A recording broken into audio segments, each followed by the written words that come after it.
বদলি করা হয়েছে। কখনো রাজনৈতিক নেতা, কখনো বা অভিনেতা অভিনেত্রী, কখনো বা আন্দোলনরত শিক্ষার্থীদের নিজ অফিসে খাবার খাইয়ে আলোচনায় থাকতেন ডিবি প্রধান হারুনুর রশিদ।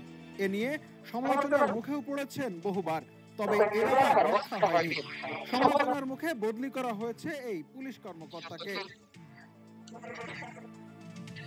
কিন্তু হঠাৎ করে কেন পুলিশের এই ঊর্ধ্বতন কর্মকর্তাকে বদলি করা হচ্ছে?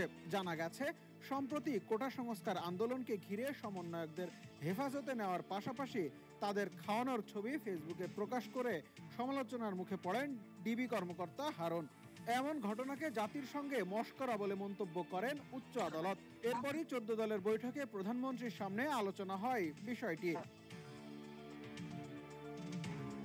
এখন প্রশ্ন হলো, কে হতে যাচ্ছেন নতুন ডিবি প্রধান? ঢাকা মেট্রোপলিটন গোয়েন্দা পুলিশের নতুন প্রধান হিসেবে দায়িত্ব পেলেন অতিরিক্ত পুলিশ কমিশনার আশরাফুজ্জামান। তিনি এর আগে ডিএমপির অতিরিক্ত কমিশনার হিসেবে লজিস্টিক, ফিনান্স অ্যান্ড প্রকিউরমেন্টের দায়িত্বে ছিলেন। আর এদিকে হারুনুর রশিদকে ক্রাইম অ্যান্ড অপারেশনের দায়িত্ব দেওয়া হয়েছে। জানা গেছে, প্রধানমন্ত্রী শেখ হাসিনার সঙ্গে 14 দলের প্রতিনিধিদের বৈঠকেও হারুন রশিদের কথা বলেন শরিক নেতারা। গণভবনে আওয়ামী লীগ সভাপতি ও প্রধানমন্ত্রী শেখ হাসিনার সঙ্গে বৈঠক করেন 14 দলের নেতারা। কোটা সংস্কার আন্দোলনের 6 সমন্বয়কের সঙ্গে খাবার গ্রহণের ছবি ডিবির হারুনের ফেসবুক পেজে পোস্ট করার বিষয়টি নিয়ে বৈঠকে আলোচনা হয়। মোহাম্মদ হারুন। কোটা আন্দোলনের সময় নারায়ণগঞ্জ যেন মৃত্যুপুরীতে পরিণত হয়েছিল। ধ্বংস করা হয় সরকারি বেসরকারি বহু স্থাপনা, পুড়িয়ে দেয়া হয় বহু যানবাহন।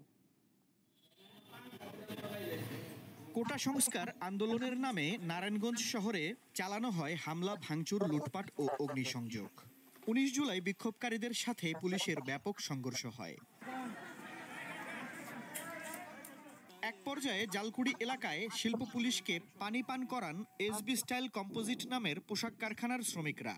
এর কিছুক্ষণ পরই কারখানাটিতে ভাঙচুর, লুটপাট ও আগুন দেয় দুর্বৃত্তরা। এর পরবর্তীতে যাতে আর আমাদের কোনো ক্ষতি না হয়, আমরা যাতে নিরাপত্তার সাথে আর সরকারি নিরাপত্তাটা চাই, কারণ আমরা সবচেয়ে এখন আতঙ্কে থাকি, আমার ওয়ার্কারও আতঙ্কে যে আবার কোন সময় আসে। প্রতিষ্ঠানটি পরিদর্শন করেছেন নারায়ণগঞ্জ 4 আসনের সংসদ সদস্য একেএম শামীম ওসমান। তিনি নাশকতার বিরুদ্ধে হুঁশিয়ারি উচ্চারণ করেন।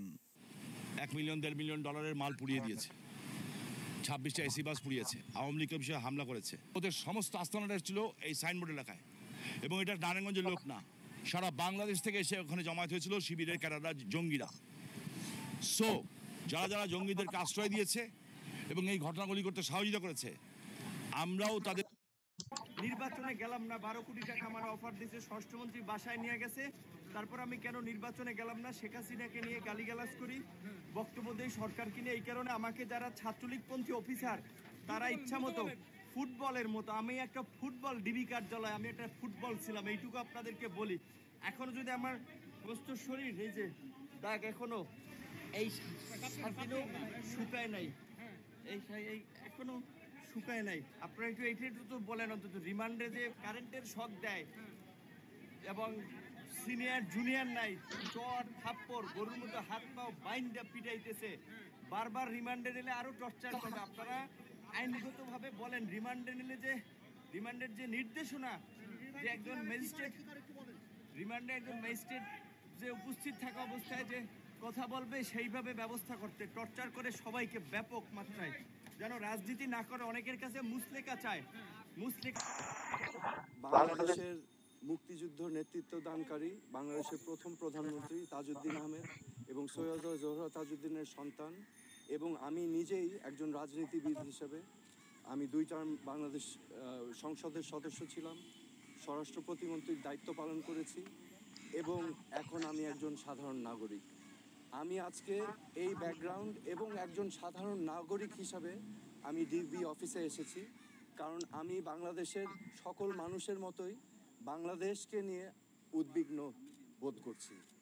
আজকে এই পরিস্থিতি নিয়ে উদ্বিগ্ন বোধ করছি, কারণ আমি জানি, বাংলাদেশের সকল মানুষ জানে যে আমরা মহান মুক্তিযুদ্ধ করেছিলাম একটি সোনার বাংলাদেশের জন্য, যেই সোনার বাংলাদেশে ন্যায় বিচার থাকবে, যেই সোনার বাংলাদেশে মেধা দিয়েই যাচাই হবে যোগ্যতা, যেই সোনার বাংলাদেশে গরিব ধনী সকলের জন্য মৌলিক অধিকার থাকবে, বাক স্বাধীনতা থাকবে, চিন্তার স্বাধীনতা থাকবে।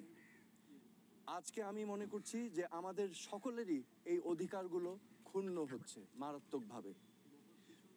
আজকে আমরা জানি যে এখানে কোটা আন্দোলন হয়েছে, কোটা সংস্কার আন্দোলন হয়েছে, এবং এই কোটা সংস্কার আন্দোলন নিয়ে আমাদের দেশে একটি অশান্তিপূর্ণ পরিস্থিতি বিরাজ করছে। এখানে শত শত মানুষ নিহত হয়েছে, নিরীহ 5 বছরের বাচ্চা থেকে। গোয়েন্দা পুলিশের হেফাজত থেকে ছাড়া পাওয়া বৈষম্য বিরোধী আন্দোলনের 6 সমন্বয়ক গণমাধ্যমে পাঠানো এক বিবৃতিতে বলেছেন, ডিবি অফিস থেকে প্রচারিত আন্দোলন প্রত্যাহার করা সংক্রান্ত ভিডিও বার্তাটি তারা স্বেচ্ছায় দেননি।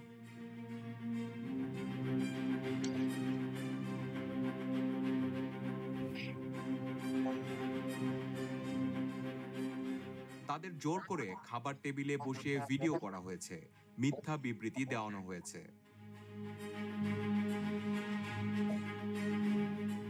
আজ শুক্রবার গণমাধ্যমে পাঠানো এক বিবৃতিতে এ কথা বলেন তারা।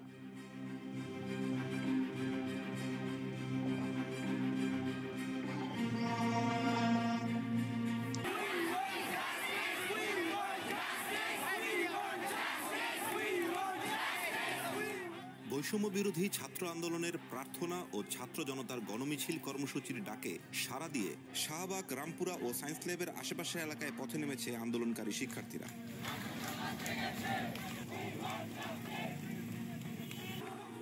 এছাড়াও জুম্মার নামাজ শেষে জাতীয় মসজিদ বাইতুল মোকাররমের মসজিদ থেকে হাইকোর্ট এলাকা ঘুরে শাহবাগ পর্যন্ত মিছিল করেছে কয়েকশো মানুষ।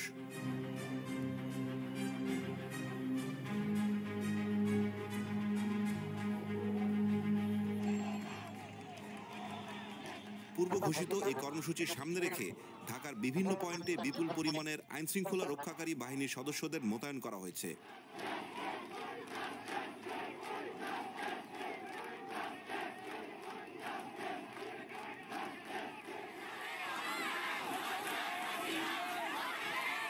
মিছিল করছে বৈষম্য বিরোধী ছাত্র আন্দোলন। দুপুরে জুমার নামাজের পর বাইতুল মোকাররম থেকে মিছিল শুরু হয়। বাইতুল মোকাররমের উত্তর গেট থেকে আন্দোলনকারীদের মিছিলটি পল্টন মোড় ও প্রেস ক্লাব হয়ে শাহবাগের দিকে যায়। পরে ঢাকা বিশ্ববিদ্যালয় এলাকায় ঢোকার চেষ্টা করলে পুলিশ বাধা দেয় এবং বাকবিতণ্ডা হয়। মিছিলটি প্রায় 10 মিনিট শাহবাগে অবস্থান করে। এ সময় তারা কোটা আন্দোলনে নিহতদের হত্যার প্রতিবাদে বিভিন্ন স্লোগান দেয়। পরে মিছিলটি নিয়ে তারা প্রেস ক্লাবে অবস্থান করে। সকাল থেকেই রাজধানীর গুরুত্বপূর্ণ পয়েন্টগুলোর সতর্ক অবস্থানে রয়েছে পুলিশ। এদিকে রাজধানীর সায়েন্স ল্যাবেও হয়েছে প্রতিবাদ মিছিল। শিক্ষার্থীদের সাথে যোগ দেয় শিক্ষক, অভিভাবক সহ বিভিন্ন শ্রেণী পেশার মানুষ।